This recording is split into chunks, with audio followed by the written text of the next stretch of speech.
अरस कुरस पर अल्लाह तकत है खालिक बिन नहीं खाली, वह पैगंबर पाक पुरुष थे साहिब के अब्दाली। वो पवित्र आत्माएं परमात्मा की कृपा पात्र थे, वो परमात्मा के रसूल यानी पैगंबर बनकर आए थे। और उन्होंने ऐसा जुल्म करने को नहीं कहा जो तुम आज मन गढ़ंत कर रहे हो। ऐसे ही हिंदुओं को कहा करते थे कि तुम अपनी गीता से परिचित नहीं हो। गीता में तुम कहते हो श्री कृष्ण जी ने ऐसा बोला। श्री कृष्ण जी तो कहता मेरे तो जन्म और मृत्यु होते हैं, मैं तो नासवान हूं अगर तुम ये मानते हो श्री कृष्ण ने गीता बोली।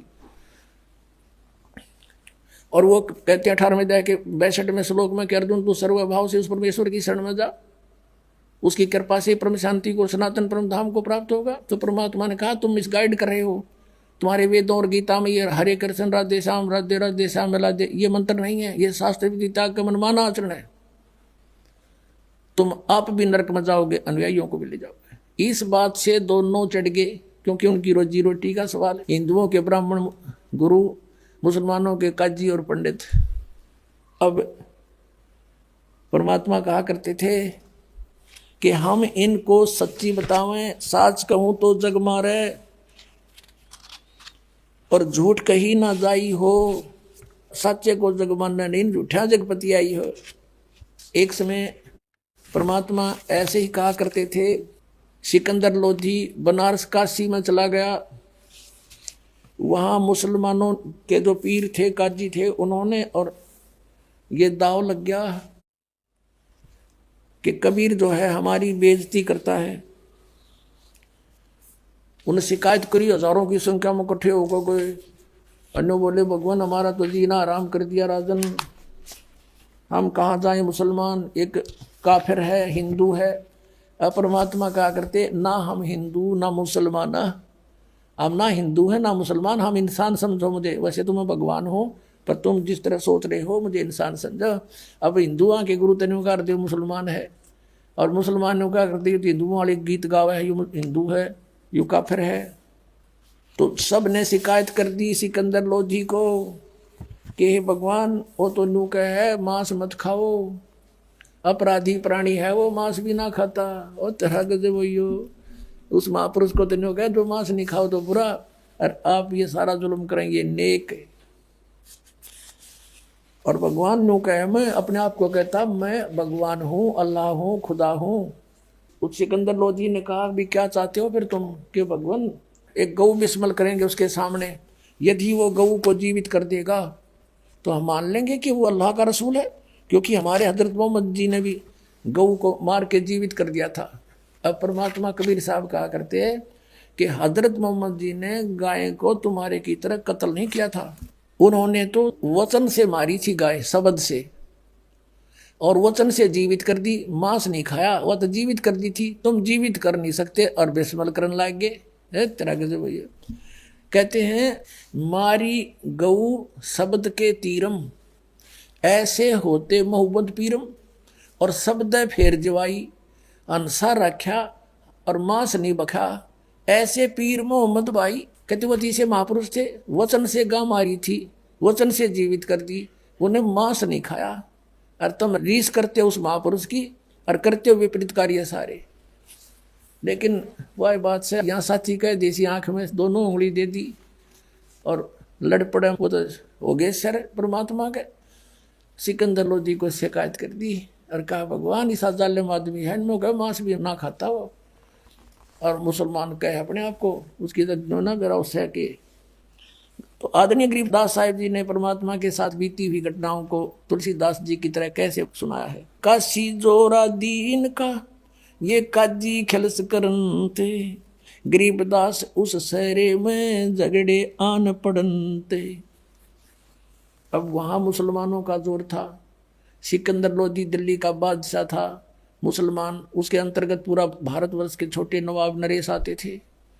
तो गरीबदास साहब जी कहते हैं काशी में जोर था मुसलमान धर्म का, और वहां झगड़े आन पड़ंत, काजी खिलस करंत, और गरीबदास उस सरे में झगड़े आन पड़ंत। झगड़े करने लगे परमात्मा के साथ। परमात्मा क्या कहा करते थे, सुन काजी राजी नहीं आप अलह खुदा, गरीबदास किस हुक्म से तन पकड़ पछाड़ी गाय। कौन से किसका आदेश है, जिसने गौ मार दी तूने किसका आदेश से मार दी? पवित्र बाइबल में परमात्मा ने 6 दिन में सृष्टि रची। सृष्टि रचना के अंदर उसके अंदर 26 जो श्लोक है, 26 आयत है, सेंटेंस है, उसमें लिखा है कि परमात्मा ने मनुष्यों से कहा है कि तुम्हारे खाने के लिए छोटे छोटे बीज वाले पौधे और फलदार वृक्ष है, नथिंग एल्स है, मांस खाने का आदेश नहीं है। और वो परमात्मा 6 दिन में सृष्टि रच कर वो तो चले गए सतलोक में अपने स्थान पर। उसके बाद अगर बाइबल में किसी ने मांस खाने का प्रावधान किया भी है तो वो उस अल्लाह का आदेश नहीं, किसी अन्य फरिश्ते का है। तो परमात्मा के आदेश को तोड़ना और किसी अन्य अधिकारी के कहने थे पाप के भागी हो। तो यहाँ कहते हैं तुमने किसके आदेश से गाय मार दी? हजरत मोहम्मद जी ने तो कभी गाय नहीं मारी। कहते हैं हजरत मोहम्मद ने कहते हैं कि रोजा बंग नमाज दे रे बिस्मल की नई बात कही रे। बताओ कहाँ लिखा? उन्होंने आकर बताया था कि गौ काटना बताया भगवान ने। फिर किसके आदेश से तुम ये बकरे और गाय मार रहे हो? क्या बताते हैं? गौ हमारी मात है, गौ हमारी यानी सबकी मात है, पीवत जिसका दूध है, गरीबदास का जी कुटिल तन कत्ल किया औजूद है। निकम्मे, या गाय सबको दूध देती है, आप ना मुसलमान को मना करती ना हिंदू को। इसका दूध पियो, घी खाओ, दही पियो, कितना अमृत भोजन आहार है इसका, और तुम मांस खाकर एक बारी खत्म कर देते हो नालायक को। या कोई अच्छी बात तुम्हारी? ये कहा करते थे। गौ अपनी अम्मा है तापर छुरी नबा, गरीबदास गिर दूध को ये सब ही आत्म खावे। गौ अपनी अम्मा है, इस पर छुरी ना बहा और इसके घी दूध ने सभी खाते हैं। इस तरह का परमात्मा कहा करते हैं। फिर क्या बताते हैं? ऐसा खाना खाइए माता कह नहीं पीड़े, गरीबदास दरगह से तेरे गल में पड़े जंजीरे। कहा करते तुम पाप कर रहे हो, फिर तुम्हारे वहाँ तुम्हारी पिटाई होगी, गलती ना करो। परमात्मा तो उनको पाप से बचावे थे और वो काली मान गए। फिर काजी पटक कुराने को उठ गए सिर पीट। इन बातों ने सुन के और वो चले गए काजी वहां से उठ के। गरीबदास जो ले कही ये बाणी अकल अदीठ।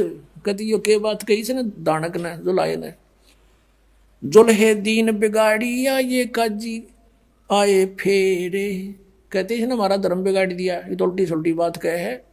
जुल्हा दानक, जुल्हाए दीन बिगाड़िया ये काजी आए फेरे, गरीबदास मुल्ला मुर्ग अपनी अपनी बेरे। मुर्गे से मुल्ला भये, मुल्ला से फेर मुर्ग, गरीबदास दो जगदा सो तुम पावे नहीं स्वर्ग। काजी कलमा पढ़त है ये बाँचे फेर कुरान, गरीबदास इस जुल्म से थर डूबे दो जिहान। अब उनके हित में कहा करते थे, परमात्मा के बच्चे हैं सारे, अपना बच्चा गलती करता उसको मात पिता का फर्ज बने समझाने का, कहने का, मानना चाहे ना माने। तो क्या बताया करते कि आज तुम जिस मुर्गे को, बकरे को, गाय को मार रहे हो, अगले जन्म में मुर्गा तो बनेगा काजी और तू बनेगा मुर्गा।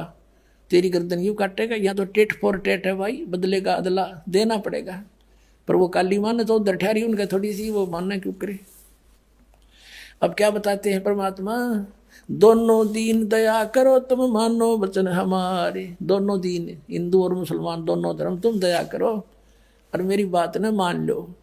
दोनों दीन दया करो तुम मानो वचन हमारे, गरीबदास सुर गऊ में एक बोलन हारे। ऐसा जीव गऊ में है, ऐसा सूर में है, सुअर में। हिंदू तो सुअर खावे और मुसलमान खावे गाय। कहते हैं जीव एक सा ही है। सूर गऊ में एक है, गाय खाओ ना सूरे। दोनों दीन दया करो मानो वचन हमारे, गरीबदास गऊ सूर में एक बोलन हारे। सूर गऊ में एक है, गाय खाओ ना सूरे, गरीबदास सूर गऊ का एक नूरे। फिर क्या बताते हैं? मुल्ला से पंडित भय, ये पंडित से भय मुल्ले, गरीबदास तज बैर भाव तुम कर लो सुल्लम सुल्ले। कितनी प्यारी बात कही है कि देखो आज कोई ब्राह्मण है, पंडित है, और वो मुसलमानों को बुरा बता रहा है, आपस में लड़ा रहा है, और मुसलमान मुल्ला कहता है कि ये हिंदू बुरे हैं, वो हिंदुओं से विरोध कर रहा है। कहते हैं आज क्योंकि हमारे पहले पिछले इतिहास देख लो, कोई अलग मजहब धर्म नहीं थे। कलयुग में हम भिन्न भिन्न हो गए, काल ने बना दिए आपस में लड़ाई रखने के लिए। तो परमात्मा कहते हैं कि जैसे आज कोई मुल्ला है, अगले जन्म में वो पंडित के घर भी जन्म ले सकता है। हमारे संस्कार सब रिले मिले हैं। और जो आज पंडित है वो अगले जन्म में मुसलमान के घर जन्म लेकर वो मुल्ला भी बन सकता है। तो क्या बताते हैं कि तुम इस बैर भावना छोड़ के अपना राजीनामा कर लो, प्यार से रहो। क्या कहते हैं, मुल्ला से पंडित भय, पंडित से भय मुल्ले। गरीबदास, यानी गरीबदास का समझो कबीर साहब कह रहे हैं। गरीबदास जी को कबीर साहब ने ज्ञान दिया है। गरीबदास तज बैर भाव तुम कर लो सुल्लम सुल्ले, यानी अपने सुलह कर लो, प्यार से रहा करो, बैर भाव छोड़ दो। तुम समझ नहीं रहे काल के जाल को, ये तुम्हें आपस में लड़ा रहा है और फायदा उठा रहा तुम्हारा। हिंदू झटके मारे ही ये मुस्लिम करे हलाले, गरीबदास दो दीन का वह होगा हाल बेहाल। अब मुसलमान भाई क्या कहते हैं, हम तो जो बिस्मल करते हैं ना बकरे या गाय को, कहते हैं हलाल करते हैं, कलमा बोलते रहते हैं उसे, और धीरे धीरे प्यार से गर्दन काटते हैं। हम हिंदुओं की तरह बेरहमी से नहीं काटते। और हिंदुओं के ब्राह्मण ये भी बलि चढ़वाया करें, ये नौके एकदम काट दे झटके थे, दर्द ना होगा, इसमें पाप ना लगता। घर का राज बना रहे, घर का कानून। अब तुम्हारी गर्दन कटवा लो कोई सा भी, जैसे को गैसे काट देंगे, आओ कटवाओ। अब फिर क्या कहते हैं कि हमने यो कलमा बोल दिया इस आत्मा के ऊपर, और ये गर्दन काट दी, प्यार से धीरे धीरे हलाल किया इसको, और आत्मा को बिस्ट भेज दिया। और फिर यूं कहेगा मुल्ला चढ़ के मस्जिद में रुक के मारेगा, हे अल्लाह, हे भगवान, इस बकरे की रूह को स्वर्ग में स्थान देना, जहां उसके बाप का नौकर है भगवान, और इसके कंते स्वर्ग में दे देगा। अब कहने का भाव ये है कि परमात्मा न्यू क्या करते, जय या रूह आत्मा तेने भीष्ट पठाई, यानी स्वर्ग में भेज दी, तो कर तदबीर कबीला भाई। अगर तेरा यो फाइनल सही सच्चा इतिहास है और स्वर्ग को सबसे उत्तम स्थान मानते हो, तो एक बार करके देखा अपने कुणबे न करो तुम। बकरा नंबर कौन आने दे, जैसी विधि से स्वर्ग जाना हो, सबसे पहले अपने कुणबे न चढ़ावे और वो भेजे विमान में। अब यहाँ कोई किसी बस में चढ़ना हो ना, फटाफट पक्का पता कि बैठते वहाँ जाएंगे, पहले अपने बड़का न फटाफट ले सीट ले सीट दे हैं। अरे उड़ा बकरा नंबर कौन आने दे बस में, ते मूर्ख बना रहे अपने को। परमात्मा कहा करते थे, जय या रूह तने भीष्ट पठाई, स्वर्ग भेज दी, तो कर तदबीर कबीला भाई। परमात्मा कहा करते, एक मुल्ला मस्जिद में कूक है, एक तो ऊपर आवाज लगा रहा है, हे अल्लाह अकबर, इसके वो देना स्वर्ग में सुथान देना। और एक मुल्ला मस्जिद में कूक है, एक पुकार है बोका, एक की गर्दन काटी जा रही है, वो कर रहा है। कहते इनमें कौन सा स्वर्ग में जागा, हमने लग गया धोखा।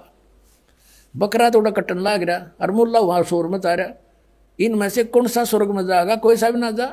हमने तो धोखा लगा कि ये धोखा है इनका, ये साधना ठीक नहीं है।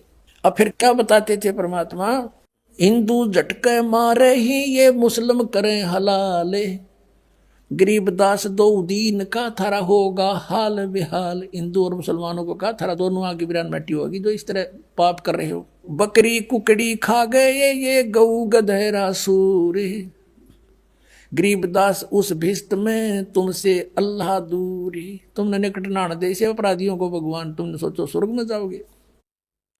घोड़े ऊंट अटक नहीं ये तीतर क्या खरगोशी, गरीबदास ऐसे कुकर्मी से अल्लाह है 100 कोस। कहते इस तरीके से भगवान नहीं मिल सकता, 100 कोस है तुम्हारे से। और फिर क्या बताते हैं, रब की रूह मारते और खाते मोरे मोरे, गरीबदास उस नरक में नाखूनी को ठोड़े। सुन मुल्ला उपदेश तू कुफर करे दिन रात, और गरीबदास हक बोलता और मारे जीव अनाथ।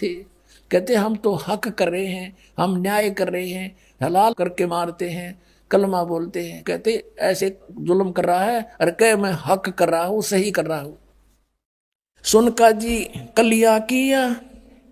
अब क्या बताते हैं कि कैसा खाना खाओ, बासमती चावल पके और गर्त खांड टुक डारे, गरीब दास करो भक्ति भाई ये कूड़े काम नवारे।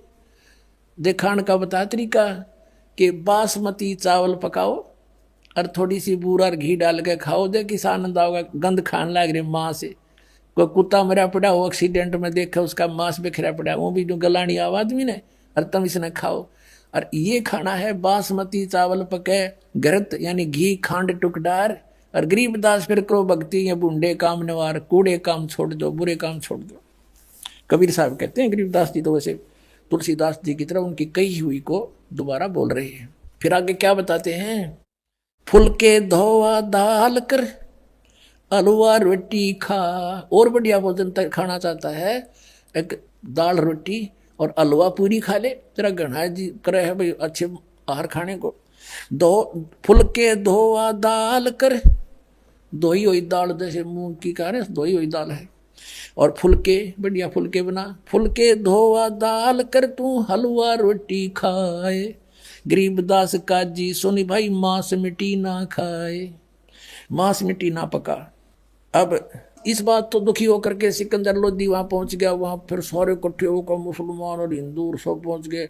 विशेषकर मुसलमानों को आगे कर दिया हिंदुओं वाले गुरुओं ने कि हाँ जाओ, आ तो मौका है तुम्हारा, और कर दो शिकायत, तुम्हारा राजा है मुसलमान है, तुम्हारी सारी सुनेगा। अब उन्होंने जाकर के क्या कहा, शाह सिकंदर कह गए वो काजी पटक कुरान, गरीबदास जुल्हदी पर इब हो है खेचा ताड़े। अब गरीबदास जी कहते हैं अगर उस परमात्मा पर जुलाहे पर इब खेचा ताड़ होने लगी, क्या कहते हैं, तोरा सरा उठा दिया ये काजी बोले यूं, गरीबदास पगड़ी पटक ये अलख अल्लाह मैं हूँ। वहां जाकर मौजूद नंबरदार से वो कई सैकड़ों की संख्या में और 5 हजारों की संख्या में उनके समर्थक पहुंच गए, और जाकर राजा के सामने अपनी पगड़ी पटक कर फेंक दी। हमारी तो इज्जत तार ली एक जुलाए ने। और वो नो कहा है मांस मिट्टी भी मत खाओ, वो तो कसाई है, पापी है, अपराधी है। बताओ, मांस नहीं खाता अपराधी है, मांस खाओ ये अच्छे आदमी है। अरे निरंजन धन तेरा दरबार जहाँ तनिक नहीं आए बेचारे। अब फिर क्या कहते हैं, सिकंदर लोधी को कहते हैं, वो नो कहा मैं अल्लाह हूँ, मैं खुदा हूँ, अल्लाह अकबर मैं ही हूँ। तो उनसे सिकंदर ने पूछा भी अब क्या करें कि एक ये इससे कोई गऊ मंगा के वो कटवा के और उसे जीवित करवा के देख लो। हमारे हजरत मोहम्मद ने तो गाय जीवित कर दी थी। तो वह ऐसा ही किया गया जैसा उन्होंने कहा। एक गाय मंगा ली, गर्भवती गाभण गाय थी, और ला के वहाँ कत्ल कर दी, जैसे वो करते हैं, लाल करके काट दी। 4 टुकड़े हो गए माँ बेटिया के। गऊ के पेट में गर्भ था, अलग अलग पड़ गया। तब कहा कि उठ कबीर, अब क्यों तू चुप बैठा है, हमारे हजरत मोहम्मद ने गाय जीवित कर दी थी, तो गाय जीवित करके दिखा दे, नहीं तेरी गर्दन काट दूंगा। सिकंदर लोधी ले रहा तलवार हाथ में नंगी। फिर परमात्मा खड़े हुए कहने लगे अब क्यों बैठा है, उठ खड़ा हो करके दिखा। कहते परमात्मा खड़े हुए उसी समय कहा हम ही अलख अला हैं कुतुब गोस और पीर, गरीबदास खालक धनी मेरा नाम कबीर। खड़े होकर न बोले परमात्मा हम ही अलख अला हैं और कुतुब गोस और पीर, गरीबदास खालक धनी हमारा नाम कबीर। अब फिर कहने लगे तू कबीर भगवान है तो कर इस गाय को जीवित। परमात्मा ने एक थपकी मारी, एक हाथ मारा गाय का, एक मारा बच्चे का, थपकी आशीर्वाद, गाय भी जुड़ गई, बच्चा भी जुड़ गया, दोनों जीवित होकर खड़े हो गए और बाल्टी भर दी दूध की परमात्मा ने। बोलो सतगुरुदेव।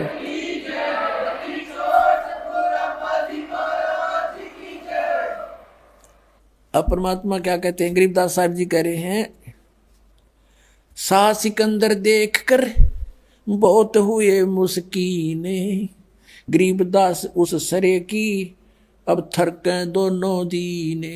इसको देखकर जितने भी मुसलमान हिंदू इकट्ठे थे वो सारे कांपण लाग गए कि तो भाई कसूता पड़ा है, जो आम आदमी था। और सिकंदर लोधी कहते खड़े रहे जो खम्ब गति शाह सिकंदर लोटे।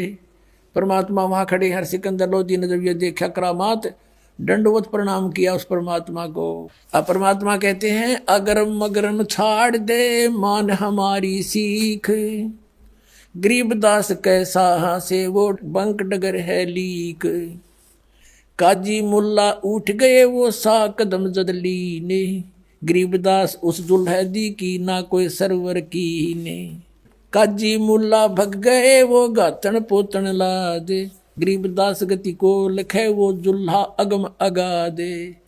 अब कहते हैं काजी और मुल्ला वो आ रहे थे, वो तो बाज गए जब सिकंदर ने परमात्मा के चरण छुए और वो तो छोड़ कर भागे, जो 20 का हो गया। कहते चले कबीर अस्थाने को पालकियों में बैठे, सिकंदर लोधी ने पालकी मंगवाई इस महापुरुष के लिए, परमात्मा के लिए।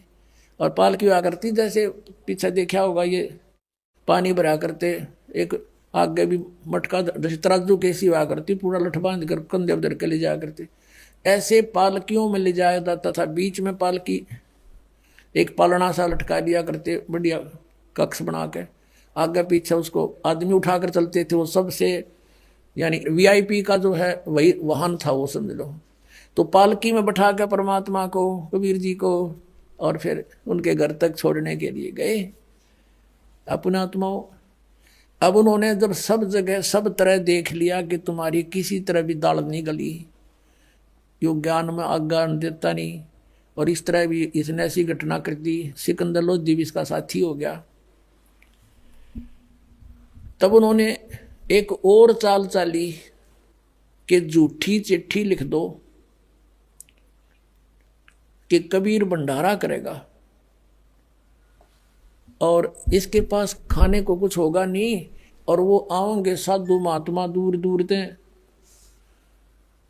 और ये कुछ उनको खिला नहीं सकेगा, और ये भाग जाएगा छोड़ के काशी ने, और हमारा पीछा छूटेगा, रोजी रोटी बनी रहेगी। ये काजी, मुसलमानों के काजी और मुल्लाओं ने, हिंदुओं के ब्राह्मणों, गुरुओं, ऋषियों ने, संतों ने, सब ने मिलकर, काशी वाला ने ये एक मीटिंग करी। तो ऐसा ही कर दिया, सब जगह चिट्ठी लिख दी साधु संतों के पास जितने भी डेरे थे, और लिख दिया कि 3 दिन शुद्ध देसी घी का, देसी घी होता था उसमें तो, और भंडारा चलेगा, एक असरफी मिलेगी प्रत्येक भोजन पर, एक दौर मिलेगी। दौर समझ लो, ये बहुत बढ़िया कंबल आजकल का, ऐसी सबसे बढ़िया जो सर्दियों का कंबल होता था वो दोहर कहा करते थे उसको, बहुत कीमती होता था। एक दोहर और एक असरफी यानी 10 ग्राम सोना, 10 ग्राम सोना आज मेरे ख्याल में 30-40 हज़ार का हो रहा है, और वो एक टाइम के भोजन पे मिलेगा सबको। और वो लालची थे ये साधु संत, उन्होंने सारे चेले चाले सारे ले लिया, आखिरी चलो सब ने मिल लेंगे, दौर भी मिलेगी एक बार में, असर भी मिलेगी। उनका हेड जो गुरु था उसको पता था ये सारे चेले आड़े तन्ने मिल लेंगे, फिर ये तो सबको ले गए। जैसे पहले बारात में गिलास रुपया मिला करता, तो छोटे छोटे बड़कान भी ले जाते कि एक गिर नहीं मिलेगा। इस उद्देश्य से वो लोभी लालची आगे 18 लाख व्यक्ति इकट्ठे हो गए।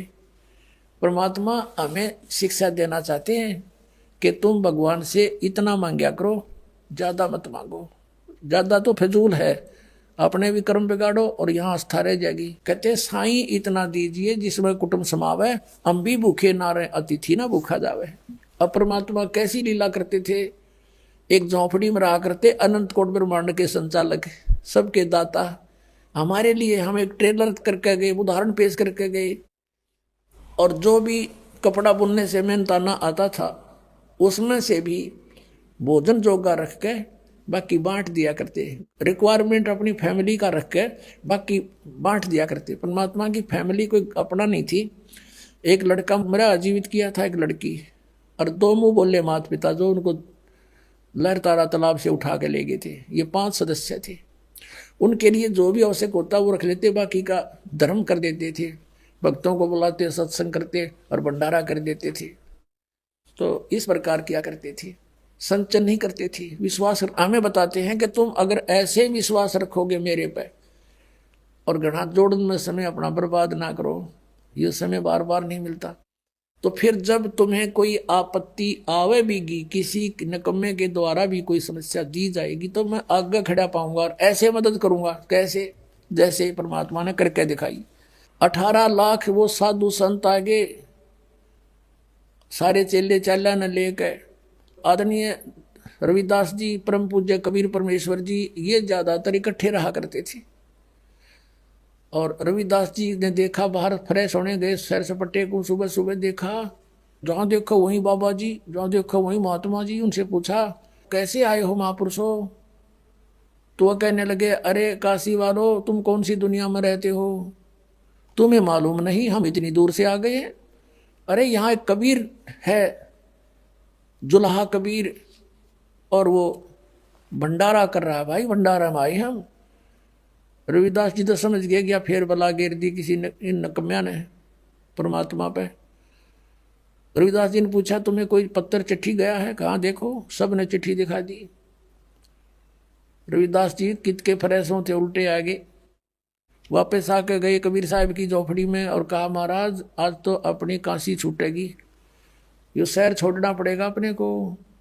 ऐसे ऐसे 18 लाख व्यक्ति आ रहे हैं लाखों की संख्या में, और सबके बाद चिट्ठी है झूठी के 3 दिन भंडारा करेगा, असरफी देगा, दोहर देगा, उन्हें सारी बता दी थी। कबीर साहब बोले भगत आजा बैठ जा, जिसके हम आश्रय बैठे हैं या आपत्ति वही टाल सकता है, बैठ जा आजा।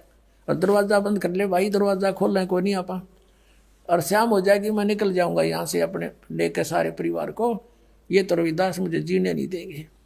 रविदास भी बैठ के, वह बहुत बुंडी बढ़िया थे, आज परमात्मा जाएंगे तो हम भी चल लेंगे, गिले हम क्या करेंगे यहाँ पर, ये सोच के बहुत दुखी से हो गए रविदास जी। उधर से परमात्मा अपने बैठे हैं ध्यान में, और दूसरा रूप बनाकर पहुंचे अपने निज स्थान में, सतलोक में, सचखंड में। और वहाँ से टेलीफोन कर दिया मैं आ रहा हूँ, तैयार करो।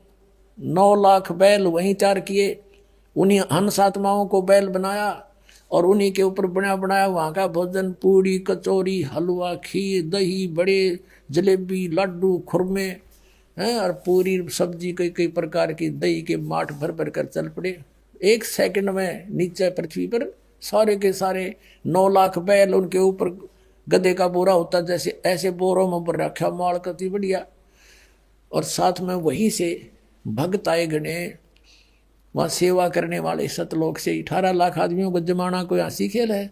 और भोजन, और फिर उन्हें पानी, ऊपर से एक जल की धारा जैसे ट्यूबवेल पड़ा करे, न्यो चालन लाग गया आकाश से, और फिर बचे हुआ उसमें जावा थी गंगा में, वही गंगा जैसा जल आ रहा था सतलोक में। ये गंगा सतलोक से आई है, सबको पानी वहां से भर भर कर ले जा रहे थे।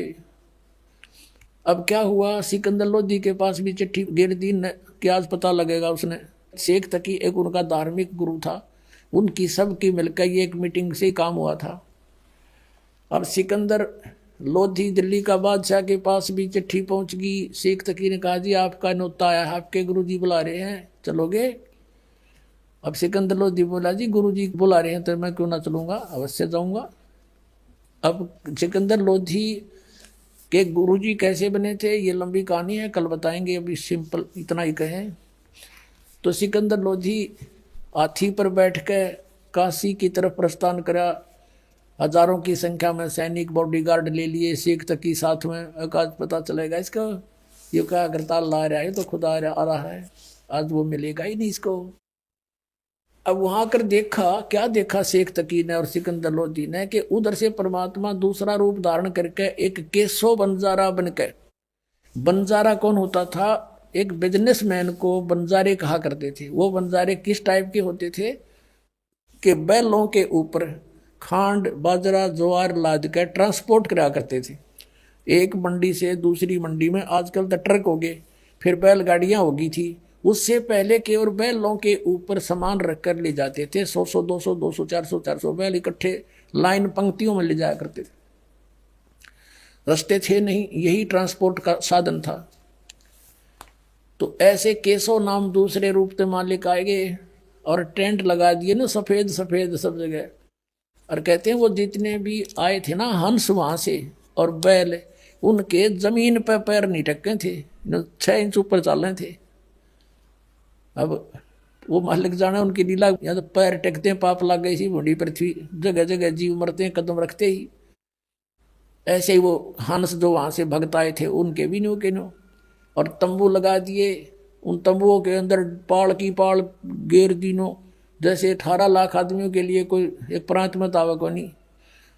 नो टेंट पूरी पाल की पाल भर दी, ढेर के ढेर लगा दिए और ऊपर का कपड़ा अलग से टेंट लगा दिया, एक सुराग छोड़ दिया थोड़ा सा। वही बंजारे जो वहां से आए थे भगतन ने, वही बैठे हुए और भर भर के दे रहे हैं, ले जाओ भाई, और बांट रहे हैं सबको, जय जयकार हो रही है। सभी भोजन खा रहे हैं और कह रहे हैं भाई ऐसा भोजन, ऐसा भोजन, ऐसा भंडारा कदे देखा ना सुना, इतना स्वादिष्ट कभी नहीं खाया, क्योंकि वो सतलोक का था।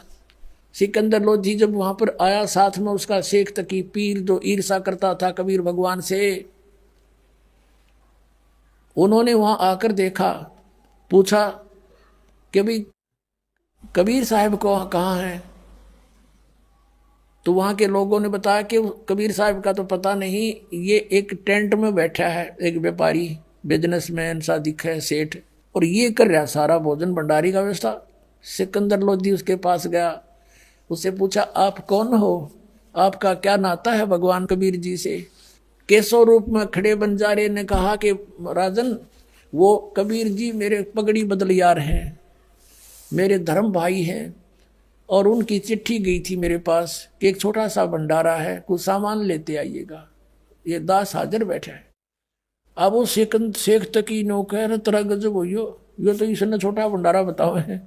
अब उसका तो कलेजा फट गया, पेट पकड़ के बैठ गया, उसकी तो मां सी मर गया, तो कोई ना बनी बात आज भी। अब सिकंदर लोधी ने कहा कि कहाँ है भगवान, क्यों वो नहीं आए यहाँ पर। तो केशव ने कहा उसका दास जो बैठा है, मौज उनकी जब आओगे आ जाएंगे, यहाँ सारा काम ठीक हो रहा है। सिकंदर लोधी बोला भाई चलो दर्शन करके आओगे, पाछा भोजन पाओगे। अब हाथी पर बैठकर पहुंच गए वहां जहां झोंपड़ी थी मालिक की, साथ में सैनिक भी। सिकंदर लोधी हाथी से नीचे उतरा, दरवाजा खटखटाया। रविदास जी कहने लगे भगवान ये तो आ गए, यहाँ पर भी आ लिए, खुड़का हो गया। तो कबीर साहब बोले बोल रहा मत, दरवाजा नहीं खोलेंगे, चले जाएंगे गाल धूपड़ करके। सिकंदर लोधी ने कहा दरवाजा खोलो परवरदिगार, दरवाजा खोलो, आपका दास सिकंदर लोधी आया है। परमात्मा ने पूछा भाई कौन, आपका बच्चा आया है, आपका दास सिकंदर आया है। कहा राजन हम दरवाजा नहीं खोलेंगे, हम तो आज के मेहमान हूं, मैं तो यहाँ पर, इन्होंने हमारे साथ बहुत जुल्म कर लिया है भगवान राजन, ये मुझे जीने नहीं दे रहे हैं, मैं आज रात्रि में निकल जाऊंगा काशी को छोड़कर, और भगवान मैं दरवाज़ा नहीं खोलूं, मेरी तो इज्जत का नाश कर दिया इन्होंने, इन झूठी चिट्ठी डाल रखी है। मेरे पास तो सुबह शाम का आहार भी मुश्किल से होता है, 18 लाख व्यक्ति सामने बैठे, मैं कैसे भोजन कराऊं भगवान, अब ये मुझे नहीं जीने देंगे, मैं भाग जाऊंगा रात्रि में। तब सिकंदर लोधी कहता है भगवान आप मुझे नहीं बहका सकते, आप किसी और को बहका सकते हो, इस दास को नहीं बहका सकते। आपने कैसा रंग लगा रखा है, सब भोजन खा रहे हैं, आपकी जय जयकार हो रही है, और सभी आपके दर्शन के ललायित हैं। हे भगवान एक बार इस दास को दर्शन दो। तो परमात्मा ने कहा रविदास खोल दे, दरवाजा खोल दे। रविदास जी ने जो ही दरवाजा खोला, दंडवत प्रणाम किया सिकंदर लोधी ने, और कहा भगवान आपके दर्शन करना चाहते हैं, सभी जनता कृतार्थ हो जाएगी भगवान, एक बार दास के साथ चलो। अब सिकंदर लोधी ने कहा परमात्मा आपने ठाठ कर रखे, सबके जय जयकार हो रही है, जो मांगे वही आहार उनको उपलब्ध करवा रखा है भगवान, आप मुझे मूर्ख नहीं बना सकते, मुझे नहीं बहका सकते, मैंने पहचान रखा आपको, एक बार चलो मालिक दर्शन दे दो। परमात्मा खड़े हुए और मुकुट पैर गए, एकदम मुकुट आ गया अपने आप मालिक के सिर पे। सतलोक ने जो सतलोक में पैर के बैठते हैं दाता, तेजों में चमकीला मुकुट ऊपर सिर पे आके रखा गया, और बाहर कदम निकला, झोपड़ी से बाहर निकले, आसमान से फूल बरसने लगे कबीर साहब के ऊपर। बोलो सतगुरुदेव।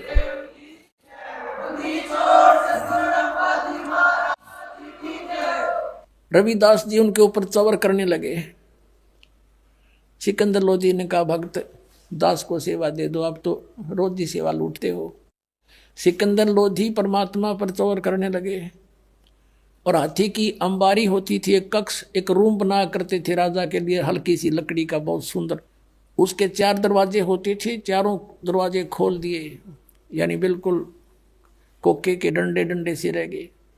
और रविदास जी को, कबीर साहब को अपने साथ हाथी पर बैठा लिया, कबीर साहब पर राजा बैठा बैठा चंवर कर रहा है हाथी के ऊपर, और हाथी गली से आ रहा है वहीं जहां पर भंडारा हो रहा है। अब जो ही परमात्मा वहां आए, सारे मेले में सारे में घुमा दिया मेला। 18 लाख आदमी तो पूरे 2 किलोमीटर में गए, 3 किलोमीटर में गए, बैठे थे, 4 में गए, खाना खा रहे थे, सारे घुमा ले। सारे जज जयकार और ने पूछे रहे कौन सा कबीर क्यों बैठे हाथी पे। काशी वाले कहते हैं कि वो देखो, काशी वाले कहते हैं कि देखो जो राजा चंवर कर रहा है सिकंदर लोधी, ये है वो कबीर। सारे मेले में गए घूम के, और दूसरे रूप में जो केशव बैठा था, मालिक का दूसरा रूप, उसने संदेशा भेजा कि परमात्मा को एक बार यहाँ लिवा लाओ, यहाँ आ जाए, कुछ देर मेरे पास बैठे। उसने जाकर के संदेशा दिया कि आपको आपका मित्र केशव याद कर रहा है, आपकी टेंट में इंतजारी है। उसमें सिकंदर लोधी भी साथ था। परमात्मा हाथी से नीचे उतरे, सिकंदर लोधी भी पौड़ी लगाकर, और पहुंच गए वहां पर जहां पर केशव बैठा था। जो ही परमात्मा वहां पहुंचे कबीर जी, एक अपने आप एक तख्त बिछ गया, उसके ऊपर इतने सुंदर सुंदर सुंदर सफेद सफेद कपड़े मलमल जैसे ऐसे सुंदर बिछ गए, गद्दा बिछ गया, चारों तरफ उसका सुंदर कढ़ाई हो रही थी किनारों पर, और उस पर जाकर बैठ गए परमात्मा जच के कि हे परमात्मा, आप इसे सुंदर लोक न छोड़ कर सतलोक ने आप यहाँ किस लिए आए, इसे गंदे लोक में, यहाँ खान पीन न भी कोई ना इनके पास, और आप इनका भला करो, ये आपका बुरा करते हैं, आप क्यों आए इसे गंदे लोक में। तब परमात्मा कहते हैं केशव तू मेरे दर्द को नहीं समझता। यानी परमात्मा ने लीला करी थी, उनने तो बुरा करने की सोची थी, कबीर जी भाग जाएंगे, और परमात्मा ने सोचे थे क्यों करे इकट्ठे कर दे मेरे बच्चा ने, मैं सुना दो इन मूर्खा ने के साग सही हो। वह तो दुखी हुए, और अपने बच्चों के लिए तो सब सतलोक से आहार भी वो है, सबको यहाँ भी वो दे रहा है, सतलोक में भी वो खवा रहा है। वो भोजन में तो कोई बड़ी बात नहीं थी, उसके बच्चे वो तो खिलाना ही था उसने, लेकिन उसने यूँ ज्ञान देना था। जैसे ही आपको यहाँ बुलाते हैं, ये दास परमात्मा की कथा सुनाता है, अब यहाँ ये बहाना कर रखा है। तो परमात्मा ने कहा केशव आप मेरे दर्द को नहीं जानते, ये सब मेरे बच्चे हैं, मेरी आत्मा है, हिंदू मुसलमान जितने हैं, और इस काल ने ये मेरे दुश्मन बना रखे हैं। मैं इनसे दूर हूँ क्योंकि अपने बच्चा तो दूर होया जाकर किसी से, इनकी आंख खोलने आया हूँ मैं, किसी तरह मैंने पहचान ले। 8 पैर तक चर्चा करी मालिक ने, 24 घंटे तक सत्संग सुनाया, और लाखों की संख्या में जो आए थे वो बोली बेचारे देखो घर छोड़ कर गए हैं, वो गए तो भगवान के लिए थे, साधु संत बने, अब उनको रास्ता कहीं मिला नहीं, जैसा किसी गुरु ने भ्रमित कर दिया, काल के दूत ने उसके चिपके बैठे थे। जब वो ज्ञान सुना सब फड़क आगे न बोले जी हमने नाम दे दो, हम तो लुट गए पिट गए। लाखों की संख्या में परमात्मा की शेष बड़े, बोलो सतगुरुदेव।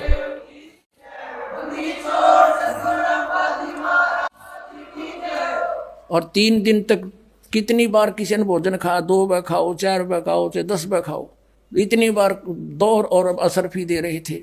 तीसरे दिन जब वापस चले, सब टेंट उठा लिए, वो बंजारे आ रहे थे सेवक, वो भी बैलों पर रख लिया सारा सामान, और कहा चलो भाई, केशव कहने लगा चलो मैं आ रहा हूँ, वो चल पड़े। केशव और कबीर साहब वहाँ खड़े रहे, सिकंदर लोधी शेख तकी और भी सैकड़ों व्यक्ति शेष थे। अब क्या देखा कि जो बैल गंगा पार करके निकलने लगे तो गंगा घुटनों पानी रह गया, उसमें एकदम नीचे चली गई, सारे पार हो लिए। जब देखे तेनू थे भाई ये निकलेंगे कैसे, फिर देखा रहे एकदम गंगा उतर गई, सारे पार हो लिए, जो फिर उसी फॉल होगी। कुछ देर बातें करते रहे, फिर सिकंदर लोधी कहने लगा कि हे केशव जी आप जाओ, आपके बंजारे दूर चले जाएंगे नहीं तो। अब देखा इधर, वहाँ कुछ भी नहीं था, ना बैल थे ना बंजारे थे। तो पूछा कि कहाँ गए, परमात्मा बोले जहाँ से आए थे वहाँ गए। बोलो सतगुरुदेव।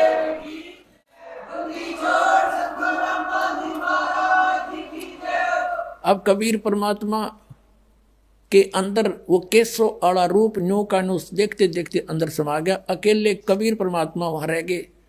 तो क्या बताते हैं, शेख तकी कहने लगा कि चल राजा इसे भंडारे हम 100 दे दें। क्या किया है ना, महोत्सा सा किया है। महोत्सा तो वो होता है जो किसी, जैसे कोई गुरु बता देता था कि तेरे पिता का काज कर देना तो उसकी मुक्ति ना होए, तो उसके लिए तो फॉर्मेलिटी सी कराया करें, कम से कम पैसा में आइटम घने लाया करें, वो तो सब महोत्सा। और एक जोनार होती है, जग होती है, जो खुशी में करते हैं। किसी का कई साल में बच्चा हो जाता था तो वो सब इच्छा से खुल के धर्म किया करता था, खुल के पैसे लगाता था।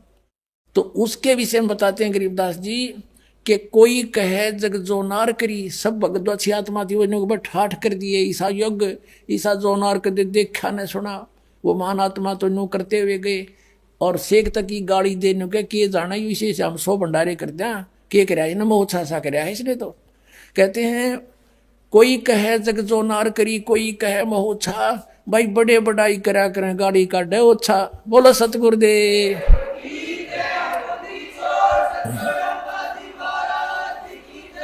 सत साहिब।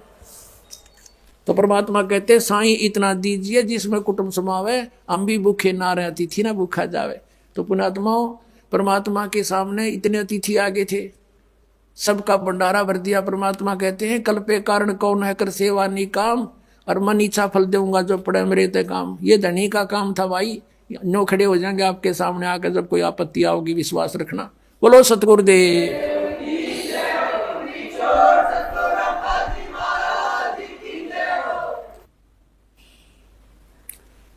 परम पिता परमात्मा पूर्ण ब्रह्म सर्व सृष्टि रचनहार कबीर परमेश्वर जी, ये वही पूर्ण परमात्मा है जिसने सारे ब्रह्मांडों की रचना की है, जो कुल के मालिक हैं, सर्वशक्तिमान है, अमित औजा है। इन्हीं को परम अक्षर ब्रह्म कहा जाता है। ये परमात्मा अपने सतलोक से चलकर यहाँ पृथ्वी लोक पर आते हैं। अपनी जानकारी, अपने पाने का मेथड, विधि स्वयं ही बता कर जाते हैं। ये जो सत्संग 7 दिवसीय चल रहा है, ये उसी उपलक्ष्य में है कि फाल्गुन सुदी द्वादशी यानी फाल्गुन उतरते की दवास दिन के 10 बजे परमात्मा इस पृथ्वी लोक पर एक साधु संत रूप में प्रकट हुए थे। आदरणीय गरीबदास साहिब जी गांव छुडानी, जिला जज्जर, हरियाणा प्रांत, भारतवर्ष में उनको आकर मिले थे। उस अपनी अच्छी आत्मा को, नेक आत्मा को तत्व ज्ञान से परिचित कराया था,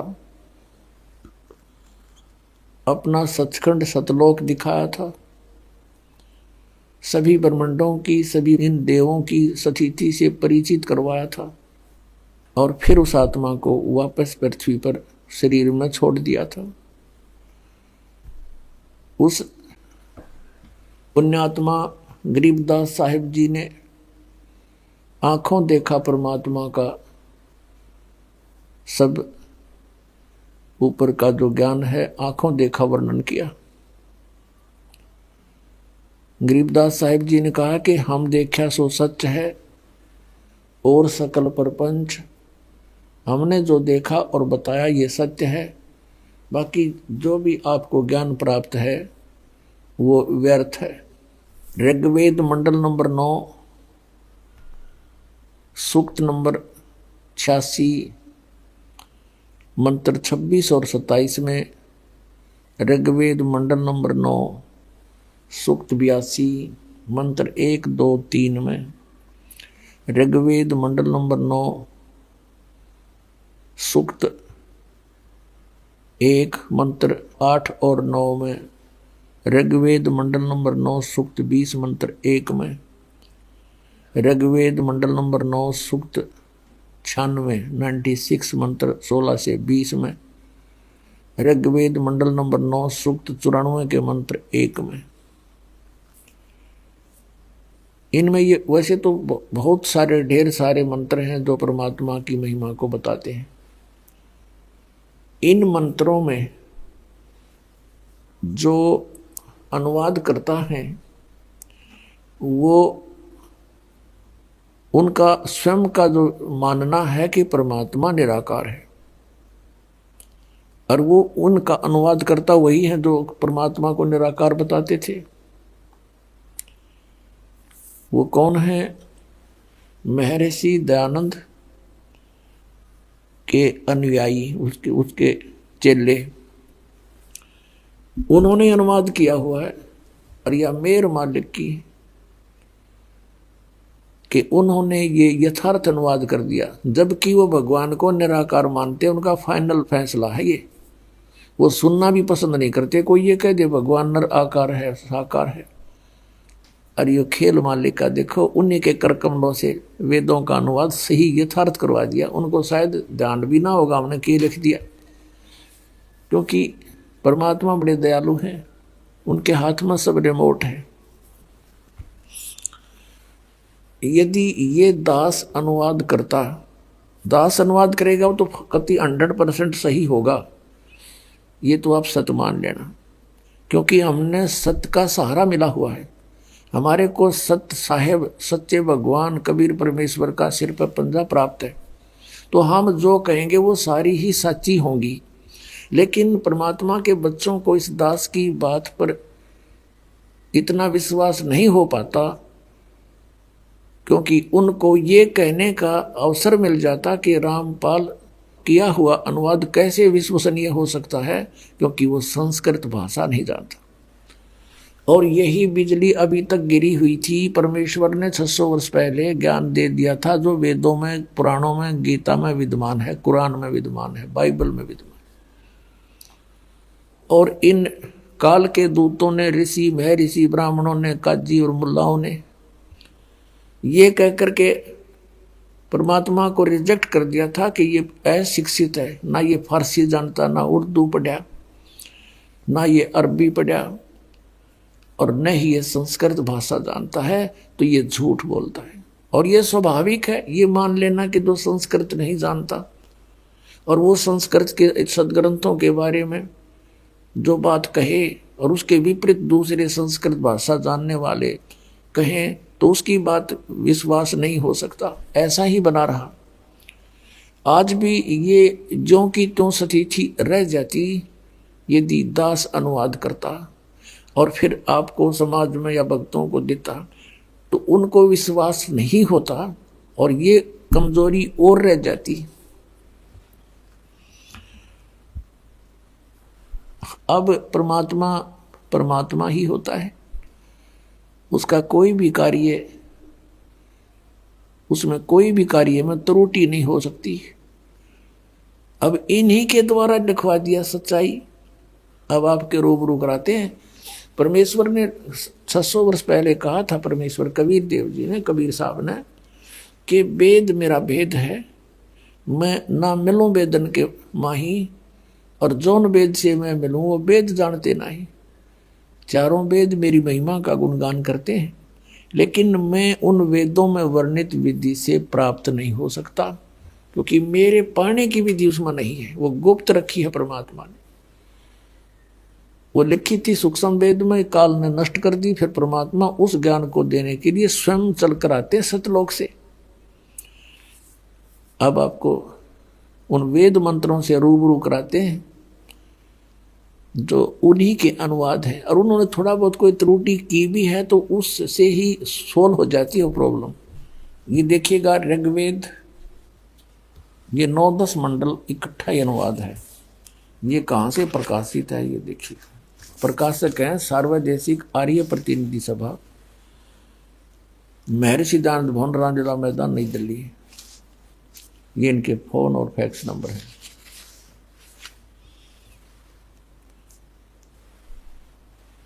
मुद्रक हैं Prince offset printers, 1510 Pataudi house, Daryaganj, नई दिल्ली से। ये है ऋग्वेद मंडल नंबर 9, सूक्त 86 और मंत्र नंबर 26। इसमें क्या लिखा है कि यज्ञ करने वाले यजमानों के लिए परमात्मा, यज्ञ माने धार्मिक अनुष्ठान करने वाले, यजमान माने भक्त, भक्तों के लिए परमात्मा,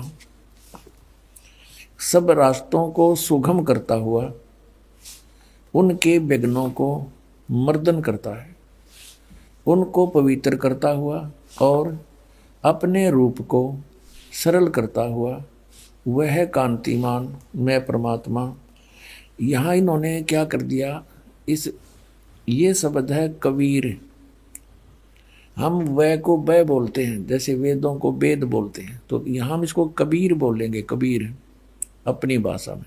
इन्होंने इसको ऐसे लिख लिया, अर्थ लिख दिया सर्वज्ञ।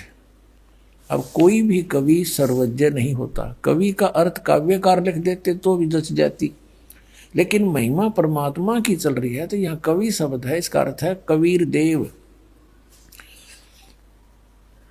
विद्युत के समान क्रीड़ा करता हुआ वर्णीय पुरुष को प्राप्त होता है, यानी श्रेष्ठ भगत को, आत्मा को प्राप्त होता है। अब इस कबीर देव का कंसेप्ट क्लियर करना पड़ेगा। जैसे यह यजुर्वेद है, अब जैसे महर्षि दयानंद ने यजुर्वेद के अध्याय नंबर 36 के मंत्र नंबर 1 में यजु शब्द है, यजु, और उसका अर्थ क्या है यजुर्वेद, वो बिल्कुल सही किया। क्योंकि यदि यजु का अर्थ कर दे कुछ और महिमा है यजुर्वेद की, तो उस यजुर्वेद की महिमा वहां अगर अर्थ कर देने से सारा सेंटेंस गलत हो जाता है, समझ ना आवे क्या कहना चाहे है। तो इन्होंने यहाँ गड़बड़ ऐसी ही कर दी, कबीर देव का अर्थ कर दिया। लिखना था कबीर देव, हम उसको कबीर साहब कह देते हैं, देव माने परमात्मा। देखो यजुर्वेद ये महर्षि दयानंद के कर कमलों से अनुवादित है। प्रकाशक सार्वदेशिक आर्य निधि सभा 2/5 महर्षि दयानंद भवन, रामलीला मैदान, नई दिल्ली से। इसके अनुवादक हैं महर्षि दयानंद सरस्वती और मुद्रक हुई Prince of set printers 1510 Pataudi house Daryaganj नई दिल्ली से। इसके 36 नंबर देखो अध्याय है, यह है 36वां 37वां अध्याय 36वां। इसका प्रथम ही मंत्र है रचम वाचम परपदे मनो यजु परपदे। अब यहाँ इन वेदों का अर्थ है जैसे श्याम प्राणम, ऐसे ये यजु है, इसका अर्थ इसने यहाँ किया है। अब देखो यजु माने, अब इसने सही लिख दिया, यजु का अर्थ यजुर्वेद कर दिया, बिल्कुल ओके है। और इसका अर्थ कर दिया जावे, यजु का अर्थ तो होता है कुछ ना कुछ, यज्ञ स्तुतियाँ, यजु यज्ञ स्तुतियाँ लिख देता है, यज्ञ स्तुतियों का संग्रह। तो यजुर्वेद ना लिखते तो सारा ही इसका अनुवाद व्यर्थ हो जाता। तो यहाँ इन्हें सही लिख दिया यजुर्वेद, बिल्कुल ठीक। तो ऐसे ही जहाँ कवि है, ये कबीर बोलते हैं, हम इसको यजुर भी बोल सकते हैं, जैसे पुनः बोलो पुनर्बोलो। तो ये यजुर, तो हमने वहाँ यहाँ लिखना चाहिए, उसने लिखना चाहिए कबीर देव, जैसे यहाँ यजुर्वेद लिख दिया।